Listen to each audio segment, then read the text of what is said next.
En esta clase vamos a hablar sobre superconductividad de tipo 2, que es un tipo de superconductividad que tiene propiedades bastante diferentes a lo que hemos visto hasta ahora.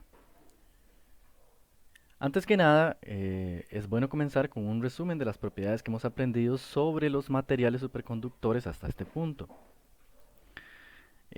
Primero, es importante decir que el estado superconductor tiene la energía más baja para los electrones de la vecindad del nivel de Fermi en un sólido siempre que se cumplan las condiciones de que la temperatura esté por debajo de la temperatura crítica y el campo esté por debajo del valor del campo crítico, campo aplicado externo. ¿Ok? Ah, Luego aprendimos que los electrones del estado superconductor están ligados en pares conocidos como pares de Cooper y que para que se forme un par de Cooper existen ciertas restricciones sobre el vector de onda, momento cristalino K, de los electrones y el spin de los mismos. Entonces, las condiciones que se deben satisfacer se pueden entender tal vez viendo este diagrama. Vean que en este diagrama tenemos un par de electrones apareados, es decir, un par de Cooper, que están interactuando mediante esta estructura ondulatoria que representa una vibración de la red cristalina o un fonón. Ah, y las restricciones que aprendimos eran que para formar el par, los electrones tienen que tener spin opuesto y este vector de onda o momento también opuesto. Es importante este segundo punto que vamos a expandir un poco más adelante. Otro punto también de bastante relevancia es la distancia eh, que caracteriza este par de Cooper. La distancia que separa los electrones que forman el par se conoce como la longitud de coherencia eh, psi sub 0. Es muy importante notar que estamos usando el subíndice sub 0, el subíndice 0, para hablar de este tipo de longitud de coherencia. Esto es importante de mencionar debido a que en la teoría de Ginzburg-Landau aprendimos sobre otro tipo de longitud que se llama longitud de coherencia y se representa con la letra xi. Ah, la distancia que separa dos electrones apareados representados acá por los puntos rojos con sus respectivos espines opuestos abarca un área muy grande dentro del material. Entonces, una característica muy importante del par de Cooper es que la separación entre los electrones ligados es muy grande comparada con las dimensiones microscópicas del sólido, como por ejemplo el parámetro de red o la separación entre los iones. Eh, Esto va a tener implicaciones importantes cuando hablemos del comportamiento colectivo de los electrones. Sabemos que al aplicar un campo externo, el sistema superconductor, es decir, el conjunto de los pares de Cooper, se encarga de expulsar el campo de la región que ocupa este sistema. ¿Ok? Entonces, esto es lo que habíamos visto como el efecto Meissner, es decir, si tenemos un superconductor y le aplicamos un campo, el superconductor va a expulsar las líneas de campo al exterior del material. ¿Ok? Ahora, una forma de entender esto es ver el esquema de los pares de Cooper, imaginar un par de Cooper en un campo. Entonces vean que el campo magnético en este dibujo apunta hacia arriba y está alineado con uno de los espines y alineado antiparalelamente al otro. Ahora, existe una energía que se conoce como energía de Zeeman que caracteriza la interacción del spin electrónico con los campos aplicados. La interacción es representada o conlleva un aumento o una disminución en la energía determinada por esta expresión. Vean que la expresión tiene el signo negativo y el vector S representa el spin electrónico.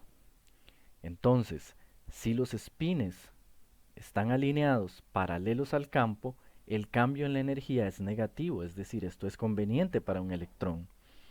Sin embargo, si eh, un spin está alineado de forma antiparalela al campo, como este electrón de la derecha, vamos a tener un aumento en la energía. Entonces, el campo aplicado perjudica la energía del par de Cooper aumentando la energía de uno de los electrones. Y es por eso que en el estado superconductor los electrones prefieren expulsar el campo para no tener que lidiar con este aumento en la energía. Ok, aprendimos también que la densidad de pares de Cooper dentro del volumen del material superconductor, que es igual a el número de electrones que están formando el par dividido entre 2, es decir, ahora estamos contando los pares como si fueran los componentes mínimos del estado. Esta densidad está asociada al valor del módulo de una función compleja que llamamos psi. Recuerden que esa función compleja depende de la posición, es decir, puede variar de un punto a otro del espacio dentro de un mismo superconductor. Ah, la función psi fue llamada una función de onda macroscópica y caracteriza el estado de todos los electrones en el conjunto. Este conjunto de electrones o el conjunto de pares de Cooper también se le conoce como un condensado superconductor. Y psi los caracteriza a todos simultáneamente. Vean que esto contrasta con lo que habíamos visto sobre sólidos en los que cada electrón tenía su propia función de onda psi sub k. ¿Recuerdan eso?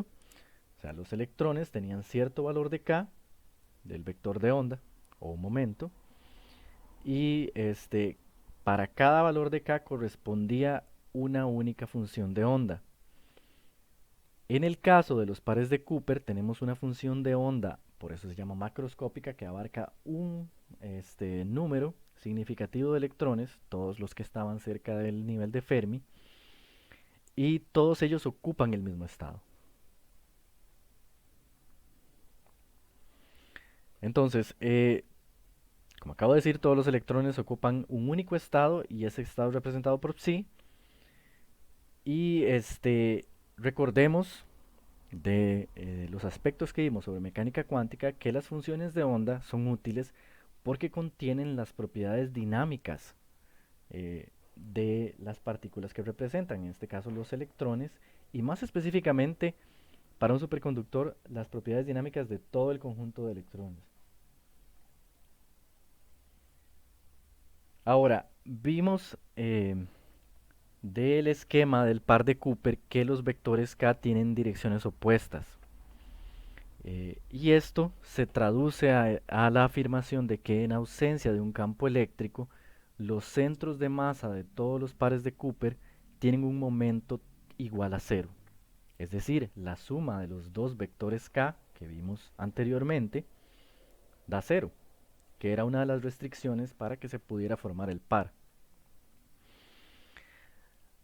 Una cosa nueva que solo vamos a decir cualitativamente, es que al aplicar un campo eléctrico al superconductor, el momento de todos los electrones superconductores cambia exactamente la misma cantidad. Y entonces los centros de masa de los pares adquieren la misma velocidad. Entonces, para entender esta afirmación es importante recordar el esquema de nuevo del par de Cooper. Y por ejemplo, en ese caso, en el caso de un único par, si un vector k cambia en cierto valor positivo, el otro también, aunque en general uno de los vectores k es positivo y otro es negativo. Cuando aplicamos un campo eléctrico, entonces, por ejemplo, si el campo eléctrico tiene la dirección positiva, el k positivo se va a hacer un poquito más grande y el k negativo se va a hacer un poquito más pequeño o menos negativo, permitiendo la posibilidad de que el momento del centro de masa del par de Cooper sea diferente de cero. Así es como se aceleran los pares de Cooper y se producen las supercorrientes que hemos estado estudiando hasta ahora.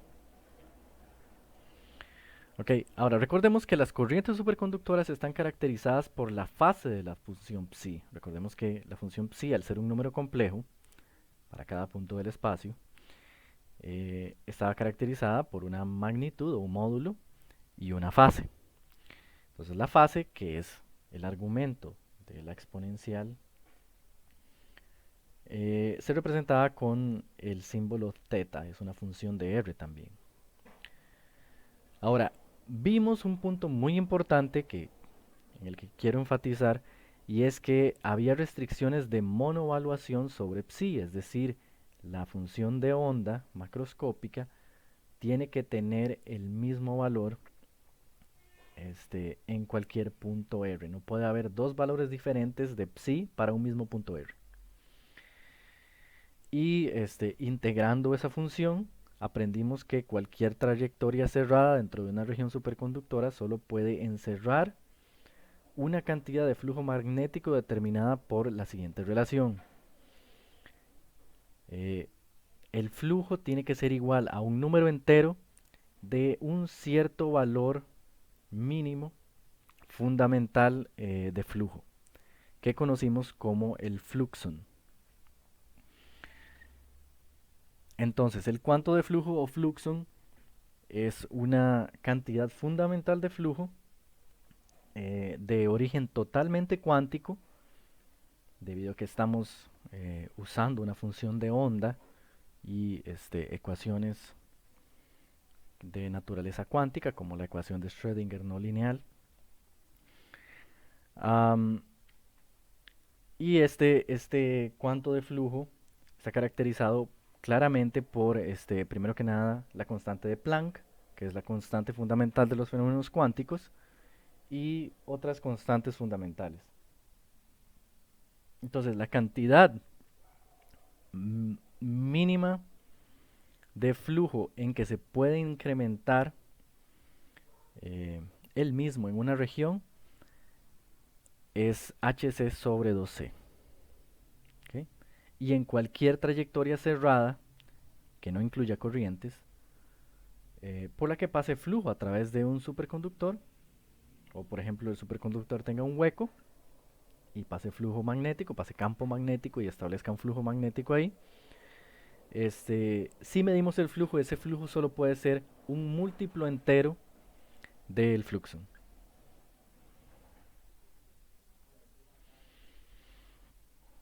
Ok, aprendimos de la teoría de Ginzburg-Landau que la función de onda macroscópica psi tiene una longitud característica de variación xi. Ahora, vean que este xi no tiene el subcero que vimos como distancia de separación de los electrones que forman un par.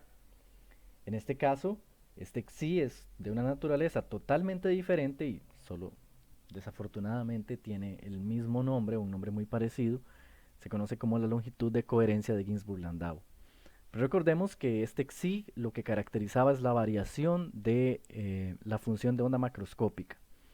Es decir, si en un lugar la función de onda macroscópica vale 0, es decir, hay una región normal, necesitamos una cierta distancia, permitirle una cierta distancia a esa función para que pase de 0 a su valor máximo. ¿Okay?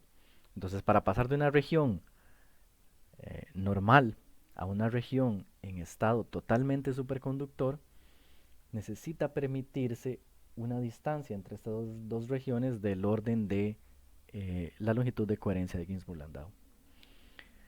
Ahora, aprendimos también que el campo magnético es expulsado del interior de un superconductor. Sin embargo, en los bordes de este material hay una pequeña penetración de campo, es decir, el campo también necesita que se le permita cierta distancia para caer de su valor externo a 0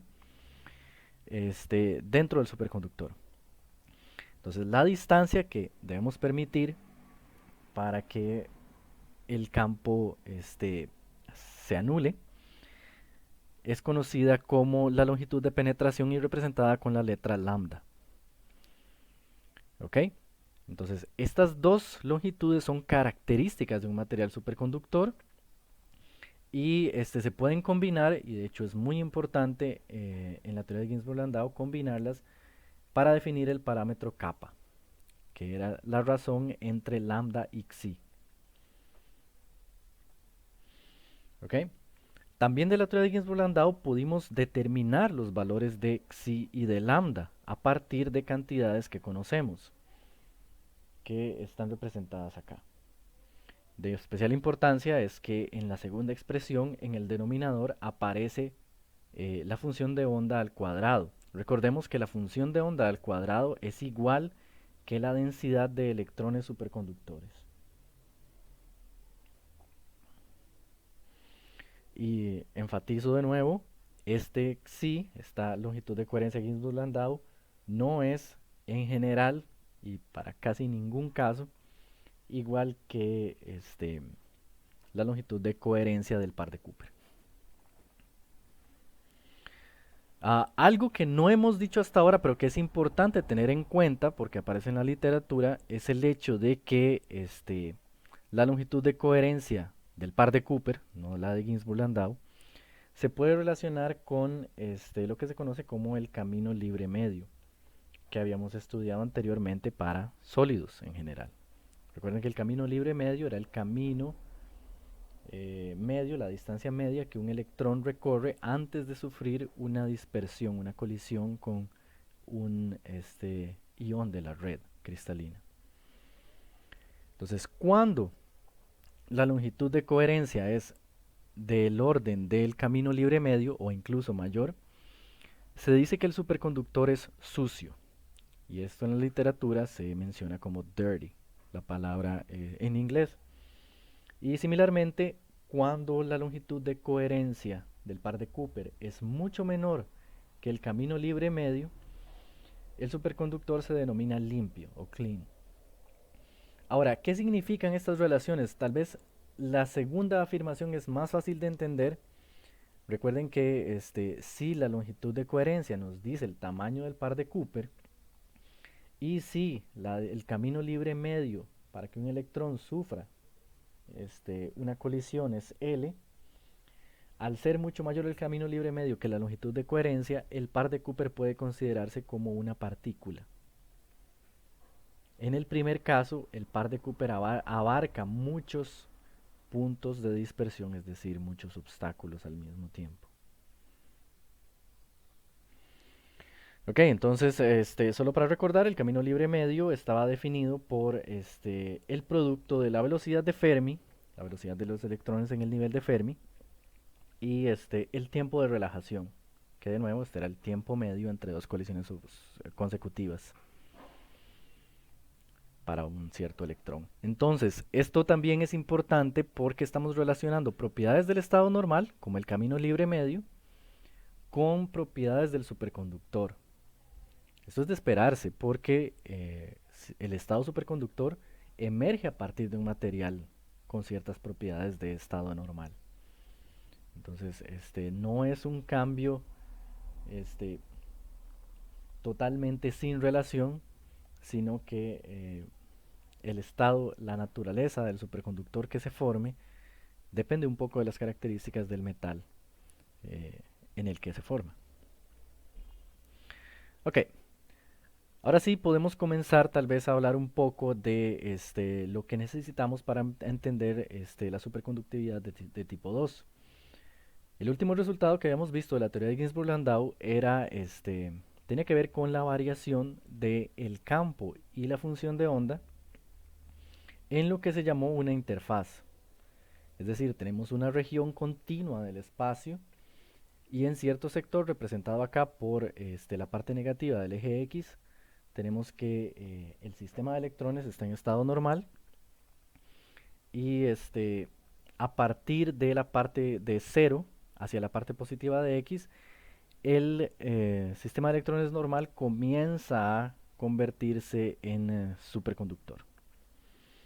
Entonces, el paso de normal a superconductor puede ser descrito por la variación del campo representada por la curva azul y la variación de la función de onda representada por la curva roja. Entonces, en este esquema estamos viendo las dos longitudes características que nos dicen cómo varía el campo y cómo varía la longitud, la función de onda, disculpen. Vean que es importante que donde el campo magnético tiene su valor máximo, tenemos que considerar que hay un estado normal. Es decir, ahí no hay superconductor porque el campo no está siendo expulsado. También en esta región estamos asumiendo que como el eh, sistema está en estado normal, la función de onda psi tiene un valor cero.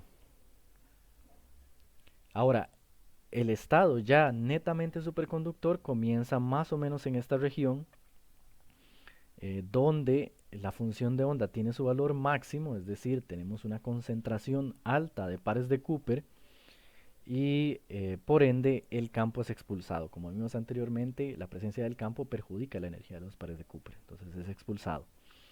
La región en la que las variaciones tienen lugar es lo que se conoce como la interfaz y está representada o indicada acá por este cuadrado amarillo claro.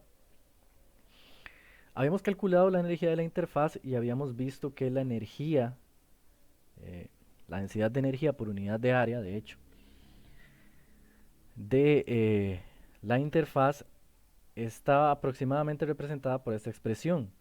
Vean que la expresión depende del factor xi menos lambda. Esto quiere decir que si lambda es mayor que xi, la densidad de energía de la interfaz es negativa. Y por lo tanto, las regiones que sirven de interfaz son energéticamente favorables para todo el sistema visto como un conjunto. Regiones normales y superconductoras como un todo. Ok, entonces de nuevo, en términos de capa, recuerden que capa estaba definido como el cociente de lambda entre xi. Si capa es mayor que 1 entre la raíz de 2, entonces la densidad de energía superficial es negativa. Y si capa es menor que 1 entre raíz de 2, la densidad de energía superficial es positiva. Viendo este resultado, surge la pregunta, cuando capa es mayor que raíz de 2, es decir, la energía superficial es negativa, ¿no convendría al sistema generar el mayor número de interfaces posibles? Bueno, recordemos que para generar una interfaz es necesario generar una región normal y que las regiones normales son mayores en energía que las regiones superconductoras eh, por un valor determinado por esta expresión que habíamos visto anteriormente. Esta se conoce de hecho como la energía de condensación. ¿Ok? Entonces es la energía en que el estado superconductor es menor que el estado normal cuando no hay campo aplicado. ¿Ok?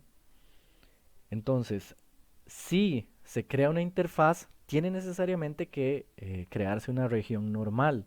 Y esa región normal hace que la energía aumente, la densidad de energía en esos puntos aumente en esta cantidad, que era el campo crítico al cuadrado sobre 8pi. Es decir, es la energía almacenada en un campo con el valor del campo crítico. Ok, entonces, dado que la creación de interfaces requiere creación de regiones normales que hacen que aumente la densidad de energía, como acabamos de ver, es necesario para responder a esta pregunta un análisis más cuidadoso de la energía libre de Ginzburg-Landau. Ese análisis fue llevado a cabo en 1956 por el físico ruso Alexei Abrikosov. Entonces, Abrikosov resolvió completamente las ecuaciones de Ginzburg-Landau para el caso en el que kappa es mayor que 1 entre raíz de 2. Y lo que descubrió son una serie de características que vamos a ver a continuación y se conocen como superconductividad de tipo 2. Por este trabajo, de hecho, Abrikosov ganó el Premio Nobel de Física en 2003 junto con Vitaly Ginzburg, que fue uno de los formuladores de la teoría de Ginzburg-Landau. Ok, entonces veamos bien de lo que estamos hablando. Tratemos de analizar la situación que está esquematizada acá en términos de su energía. Entonces recordemos, tenemos una parte normal, una parte superconductora y la interfaz representada por esta región verde. Ahora, para entender bien las características de los superconductores tipo 2, es conveniente imaginar siempre que tenemos un campo aplicado representado por las flechas rojas de este esquema. Entonces, vamos a hacer unas observaciones sobre la energía del esquema. Primero que nada, en el estado normal sabemos que la energía interna o la energía libre no aumenta significativamente al aplicar un campo, es decir, los metales normales no reaccionan generalmente a la presencia de un campo, no reaccionan significativamente, entonces su energía no aumenta mucho. Pero sabemos que el estado normal es mayor que la región superconductora en términos de energía en una cantidad igual a la energía de condensación. Es decir, esta región tiene una energía Hc sobre 8pi mayor que esta, en general, si esta estuviera en campo cero. Ahora, como la región superconductora en este esquema no está sujeta a un campo nulo, es decir, hay un campo diferente de cero aplicado, habíamos visto que cuando hay un campo, la energía libre del estado superconductor aumenta. Es decir, eh, podemos calcular cuánta energía adicional eh, se tiene en la fase superconductora haciendo calculando la energía almacenada en el campo, es decir, la energía de hecho que le toma al superconductor para expulsar ese campo H aplicado. Tengan mucho cuidado de observar la diferencia entre estas dos expresiones. Si bien el estado normal es mayor que el estado superconductor en este valor, el estado superconductor al haber un campo aplicado solo aumenta su energía libre en esta cantidad. Recordemos que estamos suponiendo que el campo aplicado está por debajo de Hc, por lo tanto esta cantidad es menor que esta. ¿Okay? Similarmente, en la interfaz vamos a tener una energía negativa. ¿Okay? Entonces hay todo un juego entre estas tres regiones. La región normal hace que la energía aumente, pero la formación de la región normal conlleva la formación de una interfaz que reduce la energía. Y similarmente, en la presencia de ese campo, la región superconductora tiene también un pequeño aumento determinado por esta expresión. ¿Okay? Entonces lo importante acá es ver que la formación de interfaces podría ser solo conveniente para cierto valor del campo aplicado. Es decir, cuando la reducción de energía por formación de interfaz, incluso llevando un pequeño aumento de energía expresado acá, genera una configuración energética que es más conveniente a el escenario en que toda la región fuera superconductora y toda la región por ende aumentara su energía en esta cantidad debido al campo aplicado. ¿Okay? Entonces hay cierto punto en que el aumento de la energía superconductora debido al campo aplicado es menos conveniente que perder la energía de condensación, es decir, aumentar la energía de condensación en el sistema, pero disminuir la energía libre por la formación de interfaces. ¿Cuál es la solución que el sistema encuentra ante estos hechos? Vean que si la región normal que se forma es muy grande, entonces la energía va a aumentar bastante y tal vez este aumento de la energía pueda cancelar el aporte de energía negativa que hace la interfaz. Recuerden que estamos hablando también de el caso en el que kappa es mayor que 1 entre raíz de 2, es decir, esta resta es un número negativo. ¿Ok? Entonces, ¿cuál es la configuración que el sistema encuentra para poder minimizar el aumento de la energía por regiones normales y maximizar la disminución de energía por interfaces? Bueno, lo que se encuentra es más o menos, puede ser visto como doblar una interfaz sobre sí misma. ¿Okay? Es decir, la interfaz, en lugar de dividir regiones grandes, normales y superconductoras, va a doblarse sobre sí misma y definir dentro de sí un núcleo en estado normal representado acá por la región azul. Entonces veamos que si esta parte está en estado normal, el campo magnético aplicado tiene que penetrarla, porque los metales normales no expulsan el campo. Esa es una propiedad solo de los superconductores. Entonces, en este tipo de estructuras que se encontró que a partir de cierto campo son más convenientes que un material únicamente en estado superconductor, vamos a tener un núcleo normal por el que pasa campo y en el que hay una cierta pérdida o aumento de energía de condensación para el sistema y una reducción de energía libre debido a la formación de la interfaz. ¿Okay? Esta estructura cilíndrica por la que el campo pasa y rodeada por una interfaz NS es conocida como un vórtice. Ahora, ¿por qué es conocida como un vórtice? Bueno, recordemos que como habíamos visto en los esquemas, la interfaz va a tener, va a comenzar con un valor máximo del campo y luego el campo decae hasta cero dentro del superconductor. Hemos visto durante todo el curso que en esas regiones donde el campo cae, desde su valor externo hasta cero, hay corrientes. ¿Okay? Entonces, la región de la interfaz incluye la formación de corrientes que en los casos anteriores habíamos visto que estaban asociadas a la expulsión del campo, al estado Meissner. Entonces, todos los vórtices superconductores van a estar formados por un núcleo normal y una región con corrientes que se extiende a través de toda la interfaz. Recordemos que cuando el campo cae a cero, la corriente cae a cero, y también recordemos que el campo cae a cero en una distancia que conocemos, que es lambda. Entonces podemos ver tal vez la estructura de un vórtice desde arriba ahora. Recordemos que tenemos un campo aplicado ahí, que no estamos representando en este esquema. El campo está pasando a través de esta región, ¿verdad?, con un máximo donde está este punto negro, es decir, en el centro del núcleo del vórtice. Y vamos a tener que, si comenzamos desde un punto normal, para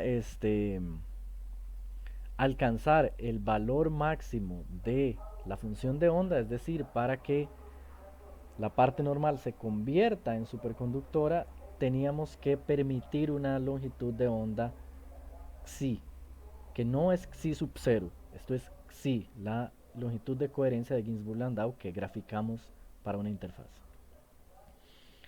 Similarmente, las corrientes van a decaer desde un máximo en el centro de la región normal hasta cero, pero para que caigan a cero se necesita una distancia mayor. ¿Okay? Entonces, toda esta región verde va a estar caracterizada por muchas corrientes circulando el núcleo. Ahora recuerden que ese núcleo es como una, un cilindro fino de región normal, y esa región normal va a estar rodeada de corrientes. ¿Okay? De hecho, vean que estas corrientes, si el campo recordamos que venía de abajo hacia arriba en el esquema anterior, en esta parte tenemos que imaginar el campo saliendo del plano de la pantalla.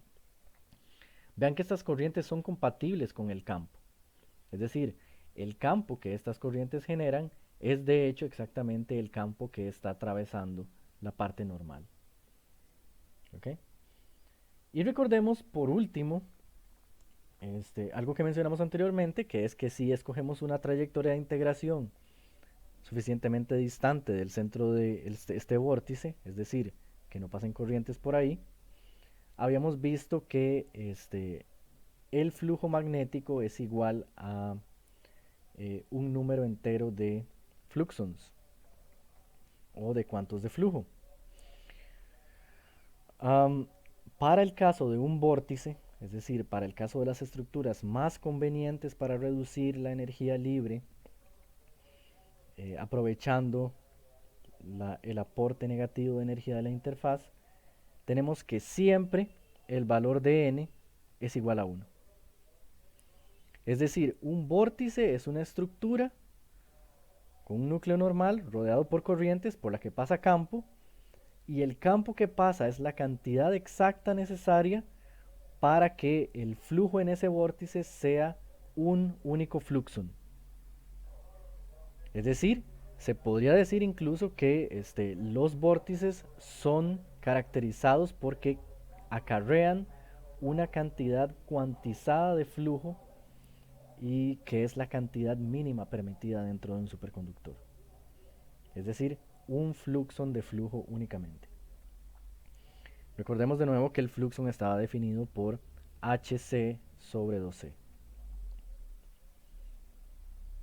Ok, entonces un poquito más sobre la estructura de los vórtices podemos ver en términos de psi y del campo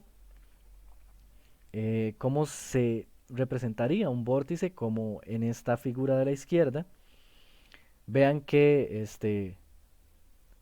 el vórtice se da dentro de una matriz superconductora, ¿verdad? Estamos imaginando un superconductor y en el superconductor se forma, por decirlo así, un pequeño hueco, ¿verdad?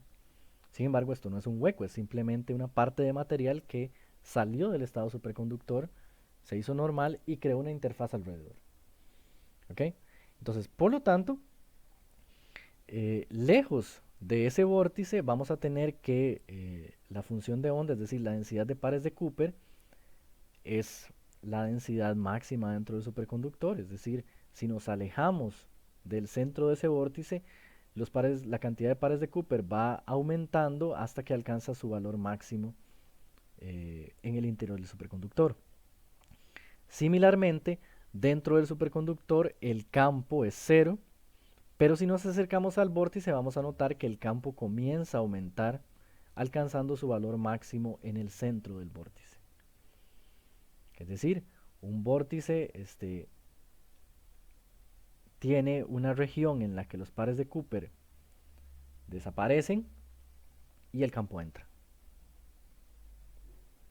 Con esto me remito al comienzo de la presentación donde habíamos dicho que es perjudicial para los pares de Cooper la presencia del campo. Por eso se da una relación más o menos así. En términos de la corriente, es útil ver esta ilustración. La corriente es cero en el núcleo del vórtice, sin embargo, comienza a crecer, llega a un valor máximo y luego decae de nuevo. ¿Okay? Entonces recordemos que la longitud en que la corriente decae desde su valor máximo hasta cero era lambda. ¿Okay? Igualmente que en este caso, la longitud en la que psi aumenta en el centro desde cero en el centro del vórtice hasta su valor máximo era xi, como está representado acá, ¿verdad? Y lo más importante de todo en este esquema, tal vez, de la derecha, es poder visualizar las corrientes. ¿Okay? Entonces, en este caso se ve muy bien toda la estructura de corrientes que rodean ese núcleo que es un hilo cilíndrico. ¿Okay? Entonces, un vórtice es un hilo cilíndrico de material normal rodeado por corrientes. Y alrededor del vórtice van a cambiar el parámetro de orden y la corriente y el campo con las características que hemos aprendido para cualquier interfaz, ¿okay? Para cualquier interfaz NS. Entonces, de hecho, podemos decir cualitativamente y con bastante seguridad que los vórtices son más o menos solenoides cuánticos que se forman dentro del material de superconductor de nuevo, porque es lo más beneficioso para minimizar la energía libre. ¿Okay? Entonces, sin olvidar que la cantidad de campo magnético que pasa por un vórtice, el flujo magnético tiene que ser igual a exactamente a un fluxo, podemos ver este esquema en donde las corrientes se representan por estas líneas rojas y vemos que el campo magnético viene desde afuera. Eso es muy importante. El campo magnético viene desde afuera, había sido expulsado del superconductor, pero al formarse los vórtices comienza a atravesar el superconductor por los núcleos de los vórtices y su interfaz con el resto de la región superconductora. ¿Ok? Entonces el campo entra en el material a través del vórtice. Los alrededores del vórtice, al menos de un vórtice aislado como este que estamos considerando hasta ahora, son regiones superconductoras. ¿Ok? Esta configuración fue encontrada matemáticamente por Abrikosov como la que permite al sistema minimizar su energía. ¿Ok? Ok, entonces, de hecho lo que Abrikosov encontró fue que dentro de un superconductor con capa mayor a 1 entre raíz de 2, que él los llamó superconductores de tipo 2, y es acá donde este, introducimos ese término, aunque hemos estado viendo sus características durante la presentación. Los superconductores de tipo 2 son aquellos que forman vórtices. Y los que forman, y la formación de vórtices está caracterizada por un kappa mayor que 1 sobre raíz de 2 que implica una energía de interfaz negativa. Entonces, la solución exacta de Abrikosov está representada por este diagrama acá, donde lo que se representan son curvas de nivel. Esto es un superconductor visto desde arriba. El campo aplicado sale de la pantalla. Y estos son curvas de nivel del parámetro de orden de la función de onda. Entonces, el mínimo del parámetro de orden son las regiones azules, el centro de los vórtices, es decir, el centro de los vórtices no es superconductor. Y conforme nos alejamos del centro, entonces el parámetro de orden comienza a cambiar su valor y llega a los valores rojos que representan el valor máximo del parámetro de orden. Eh, Tengan cuidado de no confundirse con estos triángulos que se ven acá. Esto es simplemente porque es un corte, ¿verdad?, de este nivel en una estructura, una superficie que representa las variaciones del parámetro de orden. ¿Ok? Entonces estos triángulos son simplemente regiones que tienen el mismo valor del parámetro de orden, pero acá no es que haya huecos ni nada de eso. Toda esta región es superconductora.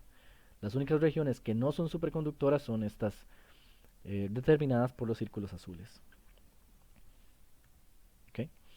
Entonces, Abrikosov también encontró que en ciertas condiciones que veremos más adelante, los vórtices están separados por cierta distancia que vamos a llamar D. La distancia de separación se mide desde el núcleo de un vórtice hasta el núcleo de su vecino.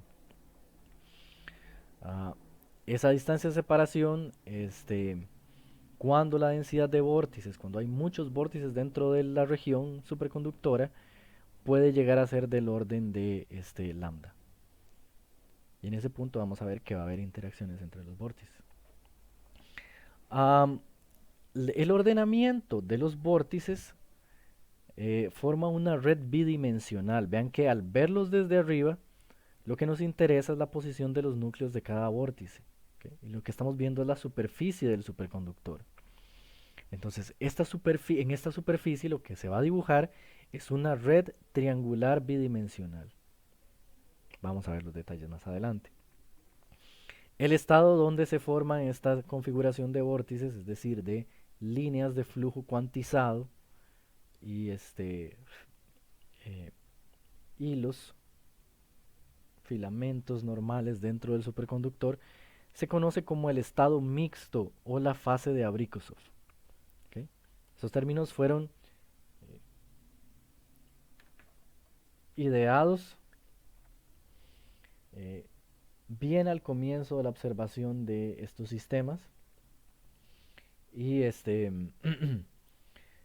lo que representan es que, bueno, primero que nada hay, ¿verdad?, regiones mixtas, regiones normales mezcladas con regiones superconductoras. Las regiones normales serían los núcleos de los vórtices. Y también que dentro de este superconductor vean que hay bastante campo pasando. ¿Okay? Eso es muy diferente de los superconductores que hemos visto hasta ahora, que se conocen como tipo 1. y son aquellos en los que kappa es menor que 1 entre raíz de 2.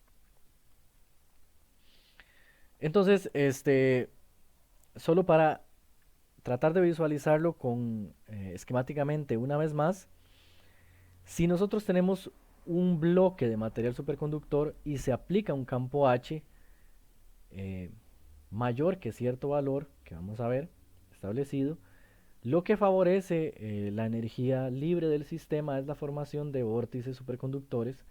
Entonces los vórtices van a estar alineados con el campo externo, porque lo que van a hacer es dejar pasar pequeñas cantidades de campo, de hecho fluxons, um, y estos vórtices van a ser cilíndricos y van a estar rodeados por corrientes.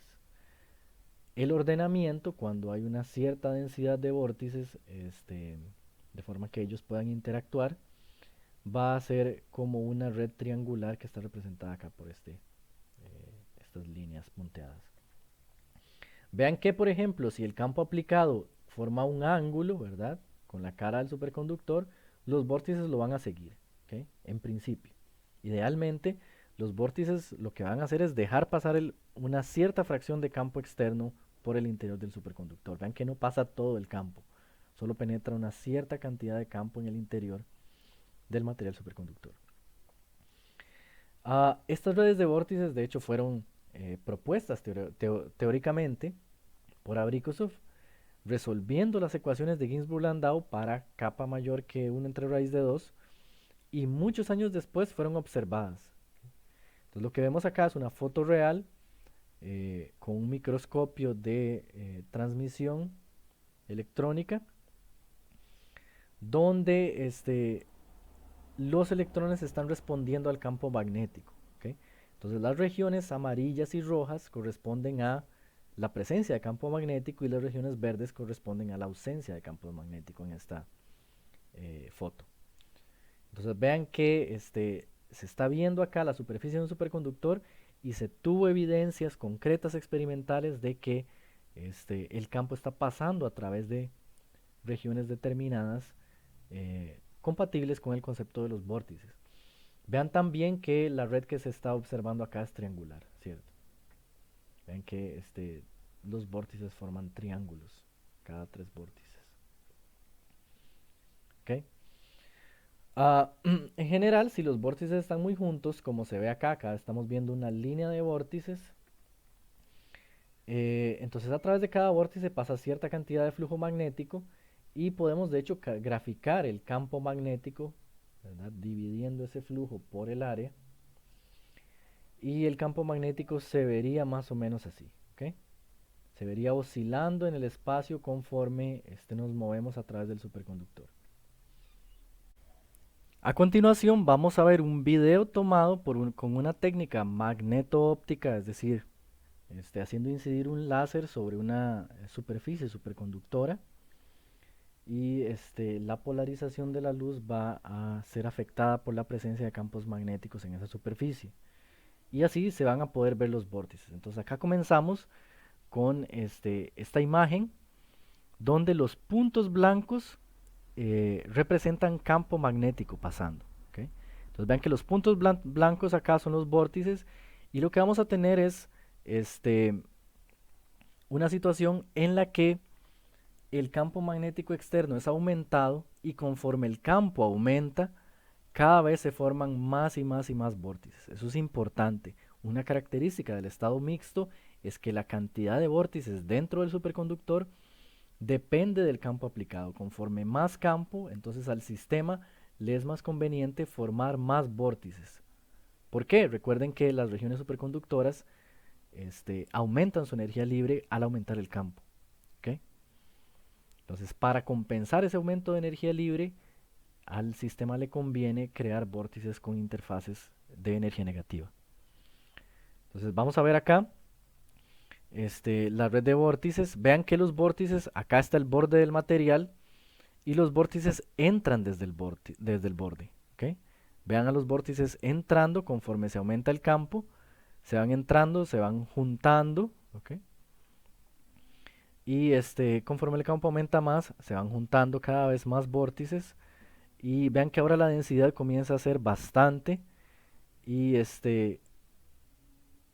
últimamente los vórtices comienzan a concentrarse demasiado, el campo magnético termina invadiendo todo el material y claramente el material sale del estado superconductor.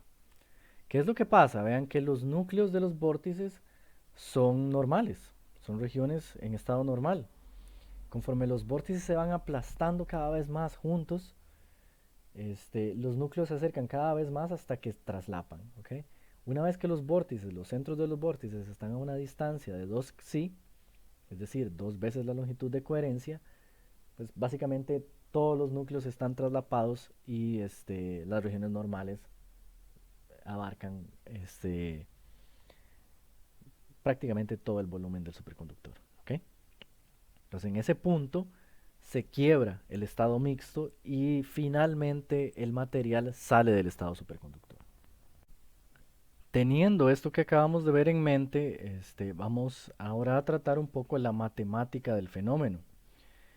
La matemática que nos va a interesar va a constituir en relaciones de cantidades mensurables, como por ejemplo la cantidad de campo que entra al superconductor cuando se encuentra en estado mixto. Vean que lo que quiero es tener en mente una imagen como la que acabamos de ver. Es decir, el superconductor primero está en estado Meissner expulsando el campo, luego comienzan a entrar vórtices conforme aumentamos el campo y al seguir incrementando ese valor de campo aplicado, los vórtices se van juntando y se van juntando hasta que sus núcleos se traslapan y el superconductor este, pasa al estado normal, es decir, la región que cada vez tiene más partes normales se hace completamente normal. Okay. Entonces, lo primero es que el estado mixto, en el estado mixto el campo penetra en unidades cuantizadas, ¿verdad? Los vórtices van a tener cantidades cuantizadas de flujo, exactamente un solo fluxón cada vórtice, y como acabamos de ver en el video, los vórtices entran en general desde el borde del superconductor. Entonces aquí estamos viendo más o menos el fenómeno en una fase inicial con vórtices siendo creados o nucleados, es un término que se usa, en las fronteras del superconductor. Conforme aumentamos el campo, los vórtices van penetrando cada vez más en el interior hasta que comienzan a saturarlo. ¿Okay? En este punto donde los vórtices están bastante juntos y tienen una distancia de separación que permite su interacción, es donde se forman las redes encontradas teóricamente por Abrikosov, las redes triangulares. Entonces, ¿cuánto flujo entra en un superconductor con una cantidad o una densidad significativa de vórtices? Bueno, la cantidad de flujo se puede calcular o estimar. La cantidad de campo magnético en el interior del superconductor se puede estimar mediante esa expresión que aparece ahí, donde n representa el número de flujo de vórtices por unidad de área. Entonces vean que si multiplicamos el número de vórtices por unidad de área por el flujo, que es campo por área, obtenemos el campo promedio en todo el interior del superconductor. ¿Okay? Entonces aquí lo que estamos haciendo es calcular cuánto campo magnético hay en promedio en todo el superconductor. Va a ser igual a la densidad de vórtices multiplicada por el flujo que acarrea cada vórtice, que es un fluxón. ¿Ok? Entonces, bueno, como dijimos, n es el número de vórtices por unidad de área. Y al interactuar, vean que los vórtices en esta ilustración eh, representan la red bidimensional triangular. ¿Ok? Aquí vemos tal vez un poco más explícitamente por qué le llamamos triangular. Ven que yo puedo expandir todo esquema de triángulos para abarcar absolutamente toda la región que está permeada por vórtices. Entonces los vórtices ahora se convierten en un objeto de estudio en sí mismos y nos va a interesar de hecho cuál es la dinámica de estas redes de vórtices, así como en su momento nos interesó cuál era la dinámica de las redes de iones. Para una red triangular, la densidad de vórtices está dada por la siguiente expresión. N va a ser igual a 2 sobre raíz de 3 por d al cuadrado. ¿Qué era d? D es la distancia que separa dos vórtices vecinos.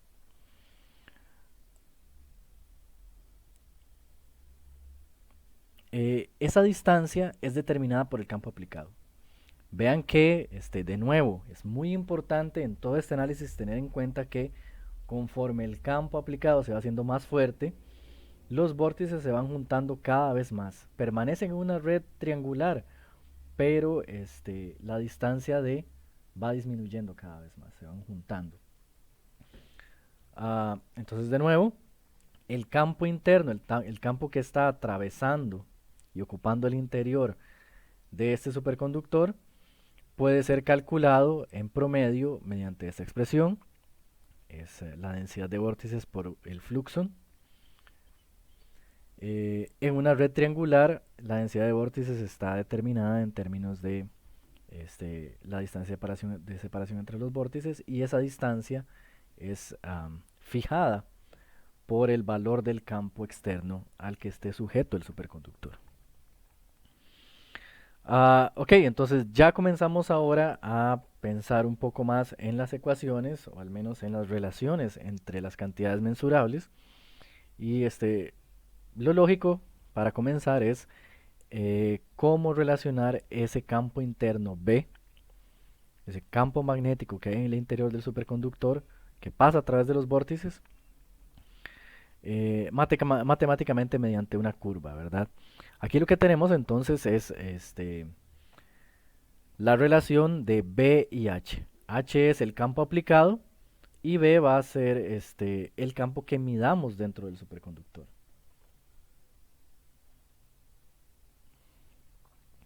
Ok, acá esta línea punteada, ¿verdad? Indica simplemente la curva B igual a H.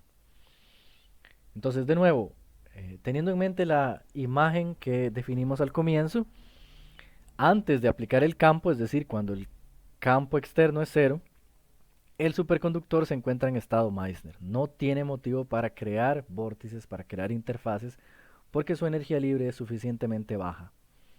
Es la energía de condensación Hc al cuadrado sobre 8pi. ¿Ok? Conforme comenzamos a subir el campo magnético aplicado, ¿verdad? Llega un punto en el que comienza la creación de vórtices. Es decir, llega un punto en que la energía magnética de expulsar el campo hace que la energía libre sea lo suficientemente grande como para que se beneficie de la formación de interfaces, aunque eso incluya formación de partes normales. ¿Okay? Entonces, en ese punto donde eso sucede, donde se vuelve conveniente la aparición de vórtices, el campo aplicado se conoce como HC1 o el campo crítico bajo, lower critical field, para la literatura. Okay, entonces, a partir de ese punto, el superconductor se encuentra en el estado mixto. Y vean que la curva de B sobre H comienza a tener valores de B diferentes de cero. Es decir, el campo interno en el superconductor comienza a aumentar. ¿Okay? Comienza a aumentar, y conforme entran cada vez más y más vórtices y se van juntando cada vez más, entonces el campo interno comienza a tener valores cada vez mayores. Va a llegar un punto en que los vórtices se traslapan, el campo interno de hecho se hace igual que el campo externo, y el material ya no es superconductor. Es decir, todo el campo que estamos aplicando atraviesa el superconductor. En ese punto, en el punto en que tiene lugar este fenómeno, eh, definimos la cantidad Hc2. Es decir, ese es el campo aplicado con la suficiente fuerza para fusionar todos los vórtices y hacer que el estado superconductor finalmente se destruya. O si se quiere, el estado mixto ya se destruya. Entonces tenemos las tres fases representadas en este diagrama BH. Solo para contrastar, en los superconductores de tipo 1, los que no forman vórtices porque su capa es menor que 1 entre raíz de 2, lo que teníamos era el estado Meissner, aumentábamos el campo y en cierto punto, el campo crítico, inmediatamente entraba todo el campo externo y simplemente el sistema se salía del estado superconductor. Entonces, los superconductores de tipo 2 son muy resistentes a los campos aplicados y de hecho esto los hace muy útiles para las aplicaciones como por ejemplo magnetos que generen campos muy grandes. Así, el campo que genera el magneto, el propio superconductor, no lo puede sacar de la fase superconductora fácilmente. ¿Ok? De hecho, por ejemplo, los magnetos que usa el LHC son magnetos superconductores. Ok, entonces ese es el contraste entre los dos tipos de superconductividad. Superconductividad tipo 2 tiene una curva BH de este tipo y superconductividad tipo 1 tiene la forma que conocíamos desde clases anteriores. Ok, podemos ver similarmente gráficos de la magnetización. Entonces recordemos, es importante tener mucho cuidado a la hora de interpretar estos gráficos y recordar lo que significan. ¿Ok? Entonces aquí estamos graficando en el eje vertical menos 4pi sobre m, 4pi por m, disculpen. Es decir, estamos, conforme nos movemos hacia arriba en el eje vertical, estamos abarcando valores cada vez más negativos de la magnetización. ¿Ok? Y en el eje horizontal siempre tenemos el campo aplicado H. ¿Ok? Entonces recordemos que el estado Meissner estaba caracterizado por una función identidad, ¿verdad? Para este diagrama. ¿Ok?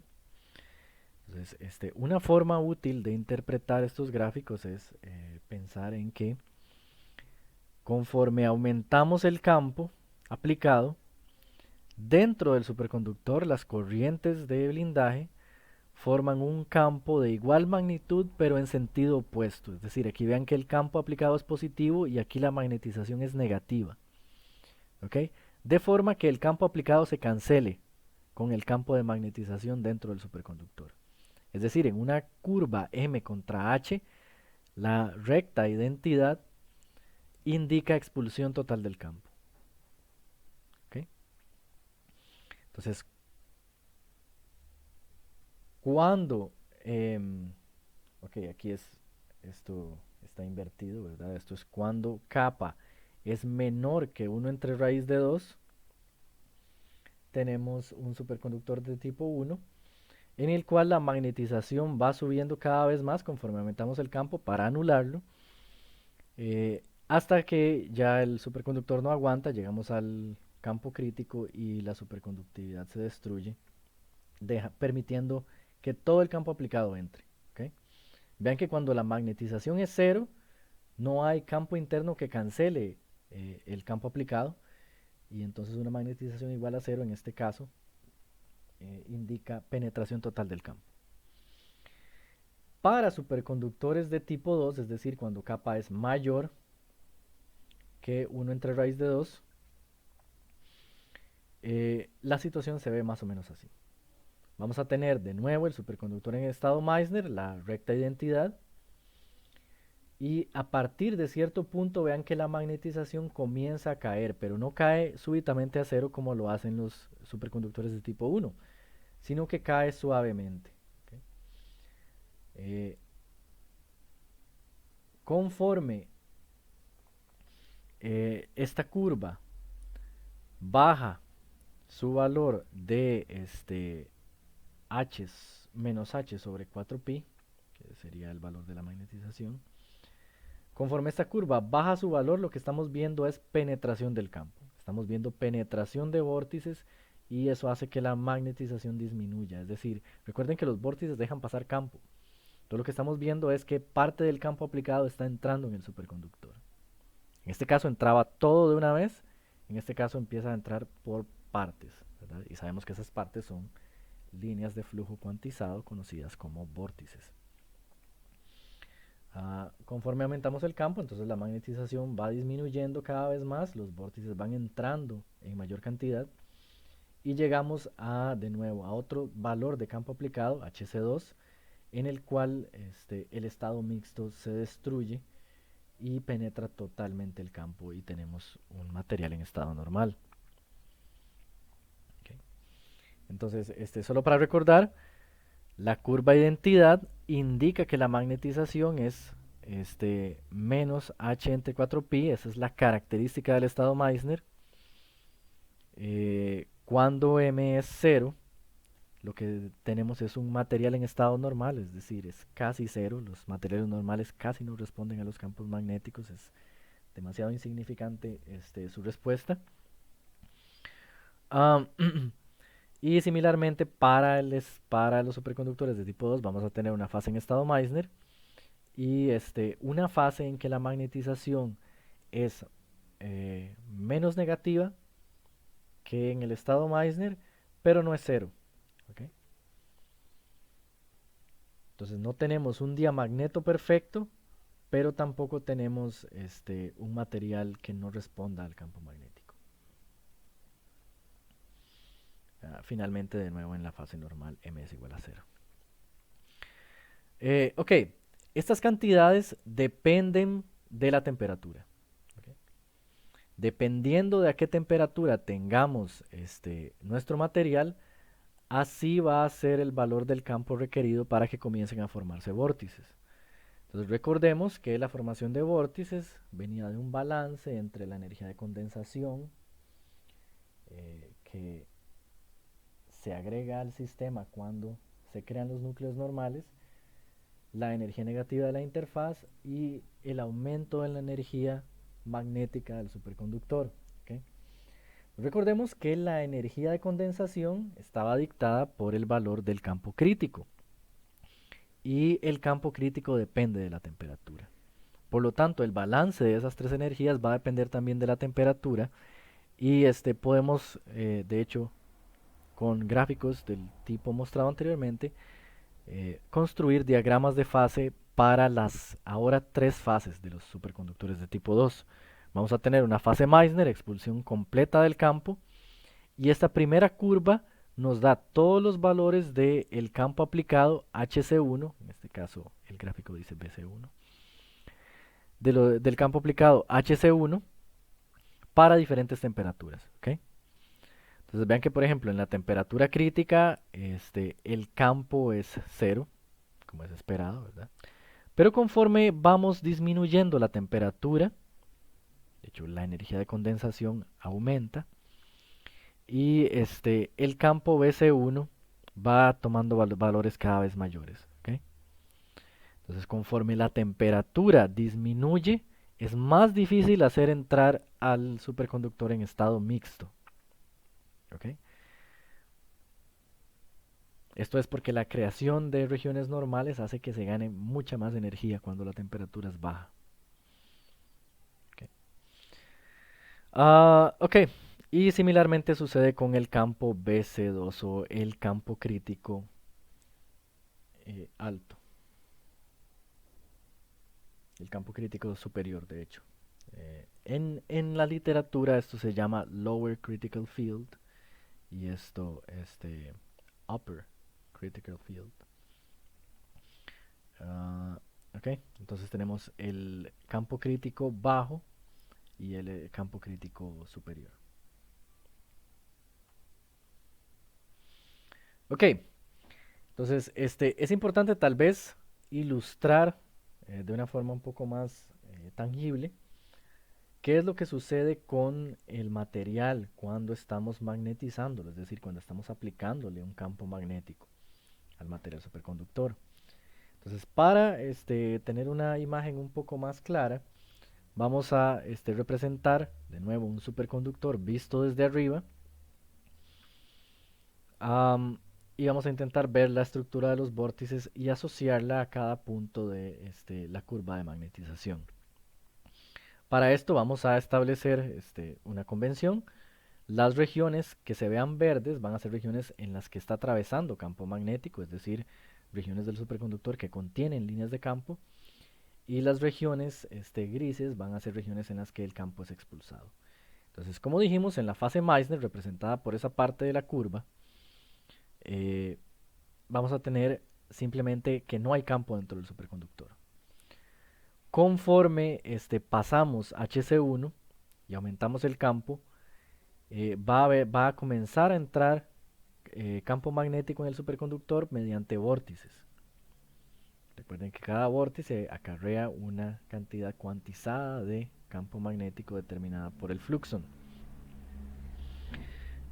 Conforme aumentamos de nuevo el campo aplicado, la densidad de vórtices se hace mayor y ya cerca de HC2 la densidad de vórtices es increíblemente grande. Es decir, casi todo el material superconductor es atravesado por campo magnético. De hecho, en esta parte, incluso antes de que se pierda la superconductividad por completo, es una buena aproximación decir que el campo interno del superconductor es exactamente igual al campo aplicado. Hasta que claramente, cuando pasamos a HC2, todo el campo externo atraviesa el superconductor y el material se vuelve un material normal. ¿Okay? Entonces, de nuevo, retomando este concepto de que el campo entra mediante el flujo que acarrean los vórtices, podemos calcular un campo macroscópico medio si promediamos espacialmente el campo microscópico de cada vórtice. ¿Okay? Entonces, recordemos que en el vórtice tenemos una interfaz normal superconductor y en esa interfaz hay una variación espacial de el campo magnético determinada por Xi, por la longitud de coherencia de Ginzburg-Landau. Si tomamos la media espacial de todas esas funciones en las que el campo cae desde su valor en el centro del vórtice hasta cero, obtenemos lo que vamos a llamar el campo macroscópico, es decir, el campo medio que hay dentro del superconductor. Cuando los vórtices están muy juntos, el campo medio se puede aproximar como la densidad de vórtices por unidad de área por el fluxón. Y podemos de hecho comparar estas relaciones con la curva de B contra H. ¿Okay? Entonces, básicamente la altura de esa curva va a ser proporcional al, a la densidad de vórtices. ¿Okay? Es eh, un dato útil que podemos extraer de estas relaciones, ¿verdad? Si estamos diciendo que el campo promedio, que es lo que mide, lo que se mide macroscópicamente al tomar una muestra y colocarla en un magnetómetro, eh, entonces el campo medio va a ser proporcional a n. Por lo tanto, la altura de esta curva es proporcional a n. Okay. Entonces, de hecho, podemos comparar el número de vórtices en dos regiones diferentes, en dos valores diferentes de campo aplicado, tomando la altura de esta curva en esos puntos. Okay. Ahora, la variación de B con el campo aplicado es bastante complicada. Okay. Esto se deduce también, se puede deducir a través de análisis de la teoría de Ginzburg-Landau, usando todas las características que hemos mencionado sobre el estado mixto, incorporándolas en esas ecuaciones y resolviéndolas. Y bueno, vean que la relación que obtenemos entre B y H, que de hecho es la relación constitutiva de los campos magnéticos, tiene una forma un poco complicada, ¿okay? Y al final lo que resulta es esta curva que observamos acá. Ok, entonces hemos hablado hasta ahora de energía libre, pero no le hemos dado valores numéricos. Vamos a ver un poco de la matemática también de la energía libre del estado mixto. Para eso es útil pensar en un estado en el que tenemos un superconductor y un único vórtice en su interior. Entonces lo que queremos es calcular las energías de Helmholtz y la energía de Gibbs. Para simplificar el problema, vamos a considerar, y esto es muy importante, una región infinita de superconductor. ¿Okay? Entonces, vamos a pensar en energías, densidades de energía macroscópicas, es decir, energía por unidad de volumen asociada no a puntos dentro de la región superconductora específicos, sino a toda la región superconductora. Pues la forma de hacer esto va a ser, esta F mayúscula va a representar la energía libre media por unidad de volumen, y lo que hacemos es tomar la energía libre de Ginzburg-Landau. Recordemos que depende del parámetro de orden, del campo microscópico y de la temperatura. Estas dos dependen de la posición. Y la vamos a integrar en todo el volumen, ¿verdad? Que es una región de hecho infinita de superconductor. Recordemos también que el campo macroscópico era se determinaba de hecho sumando el campo microscópico y dividiéndolo entre el volumen. ¿Okay? Ok. Entonces, para calcular la energía de un vórtice, vamos a fijarnos en esta ecuación de acá. Okay, vamos a llamar a la energía de un único vórtice como epsilon sub v. Okay. Y lo que queremos es pensar en términos termodinámicos. De hecho, la estrategia va a ser considerar a la fase mixta como una fase termodinámica con su propia energía libre. Okay. Entonces, la idea es que si se da el estado mixto es porque su energía libre tiene que ser menor que la energía libre del estado Meissner, que es como comienza el superconductor antes de que entre en vórtices. Entonces, un pequeño truco que se puede hacer es escribir el valor, ¿verdad?, de la energía libre del estado mixto cuando solo hay un vórtice. ¿Okay? Entonces, lo que vamos a hacer es usar el símbolo acá de energía libre por unidad de volumen macroscópica. Este 1 quiere decir que solo hay un vórtice y la m quiere decir que es la energía libre del estado mixto. La energía libre va a ser función del campo aplicado. Vamos a considerar una única temperatura. Y aquí lo estamos multiplicando por A, que es el área de toda la región. Entonces, si esto es la energía por unidad de volumen, al multiplicarlo por el área, lo que vamos a obtener es la energía por unidad de longitud. Y energía por unidad de longitud es útil porque estamos hablando de vórtices. Entonces, si los vórtices pensamos en ellos como líneas, ¿verdad?, a través de las cuales pasa flujo y hay un pequeño núcleo normal rodeado por corrientes, es útil conocer la energía por unidad de longitud y así no tenemos que saber qué tan largo es el vórtice. Ok, entonces la diferencia entre la energía libre de Helmholtz por unidad de longitud para el estado mixto con un único vórtice y la energía del estado superconductor,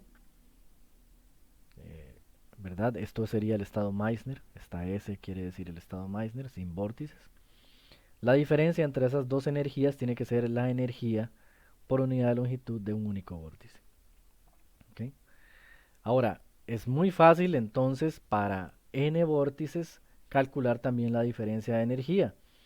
La diferencia de energía libre entre el estado mixto y el estado Meissner va a ser n veces, para n vórtices va a ser n veces la energía por unidad de longitud de un vórtice.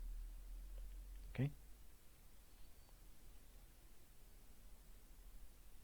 Vean que si yo multiplico la densidad superficial de vórtices por la energía por unidad de longitud, voy a obtener la energía por unidad de volumen. ¿Okay? Ok. Entonces, tal vez lo más importante es recordar que estamos en una región superconductora infinita. ¿Okay? Entonces, de aquí recordamos la definición de energía libre de Gibbs.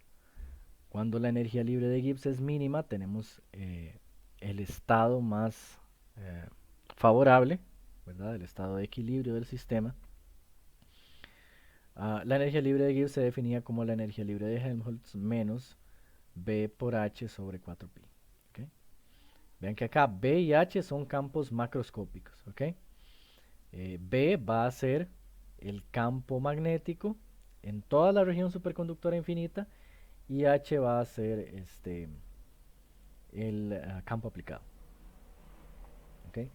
Como estamos en una región infinita, de hecho, en el estado Meissner, en todo el espacio, B va a ser igual a cero. ¿Ok? Recuerden que el estado Meissner es caracterizado por la expulsión del campo. Por lo tanto, en el estado Meissner tenemos que la energía libre de Gibbs es igual a la energía libre de Helmholtz. ¿Ok? Esto es solo válido para un superconductor infinito. ¿Ok? En el estado mixto va a haber campo en el interior del superconductor porque va a entrar por medio de las líneas de campo, por medio de los vórtices. ¿Ok? Entonces lo que vamos a tener es que la energía libre de Gibbs del estado mixto es igual a la energía libre de Helmholtz del estado mixto menos BH sobre 4pi, donde B ya no es cero. ¿Ok? B va a ser, ¿verdad? El promedio del campo que entra por los vórtices. Habíamos visto que si los vórtices están muy juntos, de hecho B iba a ser igual a N por el fluxo. ¿Ok? Ok, entonces tenemos esta relación que es la que acabamos de ver. Y de acuerdo a lo que vimos para un solo vórtice y luego extendido para n vórtices, podemos escribir que la energía libre de Helmholtz del estado superconductor mixto va a ser igual a la energía libre del estado Meissner más la energía de n vórtices. ¿Ok? Entonces ya en el estado mixto general lo que vamos a tener es cierta densidad de vórtices por unidad de área y cierta energía por cada vórtice por unidad de longitud. El producto de estas dos da una densidad de energía por unidad de volumen. ¿Ok? Y siempre vamos a tener este término porque hay campo entrando a través de los vórtices. Entonces, de nuevo, tenemos la energía libre de Helmholtz del estado mixto es igual a la energía libre de Helmholtz del estado Meissner más la energía de todos los vórtices que hay ahí, ¿ok? Menos BH sobre 4pi, que es la conversión usual de G a F. Ok, y vamos a recordar las condiciones de la transición. Recuerden que en la transición la energía de Gibbs del estado mixto tiene que ser igual a la energía de Gibbs del estado Meissner. ¿Ok? Entonces podemos de hecho sustituir GS acá, pero también recordemos que en el estado Meissner tenemos que G y F son iguales. ¿Ok? Entonces aquí tenemos G, F y GM y FM, todas son iguales, justo en la transición. ¿Ok? Entonces de hecho podríamos entonces sustituir acá un FSDHC1. ¿Ok? Por lo tanto, estos dos términos se anulan y nos queda la igualdad NEV igual a BHC1 sobre 4pi. ¿Ok? Ahora, recuerden que el campo interno, cuando la densidad de eh, vórtice se puede medir, se puede expresar así, ¿cierto? Habíamos dicho que el campo interno es simplemente eh, el número de vórtices por el flujo, básicamente. El flujo de cada uno. Y entonces vean que aquí podemos despejar HC1 y podemos escribir, de hecho, el campo crítico bajo en términos de la energía de cada vórtice y el resto son constantes, ¿verdad? El fluxón es una constante y tenemos 4pi. Entonces, el campo crítico inferior es proporcional a la energía de cada vórtice. Vean que esto es una energía por unidad de longitud de cada vórtice. Si usamos la teoría de Ginzburg-Landau, de hecho podemos darle números más exactos a esto. ¿Okay? Y podemos definir las siguientes relaciones. Podemos encontrar el valor exacto de la energía por unidad de longitud del vórtice, que va a depender de todas estas constantes, ¿verdad? Y tal vez lo más importante acá es que depende del logaritmo de la constante de Ginzburg-Landau de kappa. Aquí la puse explícitamente como lambda sobre sí. Y el campo crítico bajo va a estar dictado por esta expresión. ¿Ok? Similarmente, El campo crítico alto va a ser igual a la raíz de 2 por capa por este campo crítico, que vean que no tiene número. Este campo crítico acá se conoce como el campo crítico termodinámico y corresponde a la expresión que encontramos para la teoría de Ginzburg-Landau para el campo crítico en términos de los parámetros de la expansión de energía libre de Ginzburg-Landau. ¿Ok? Entonces el campo crítico termodinámico está definido por esta expresión y de él depende el campo crítico 2 o superior.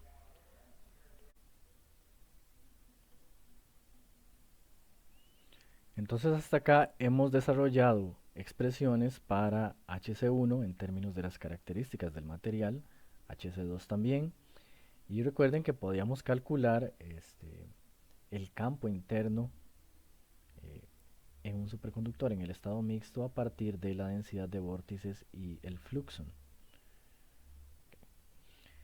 Entonces, vamos a analizar ahora unas situaciones un poco más complejas que se basan en el hecho de que los vórtices están conformados por campo magnético, pasando a través del núcleo y también la región con corrientes, y distribuciones de corriente que rodean al núcleo, ¿cierto? Entonces, el hecho de que haya aquí campos y corrientes, que son lo que conforma la estructura de un vórtice, nos indica que los vórtices pueden interactuar, de hecho, con otros campos y otras corrientes.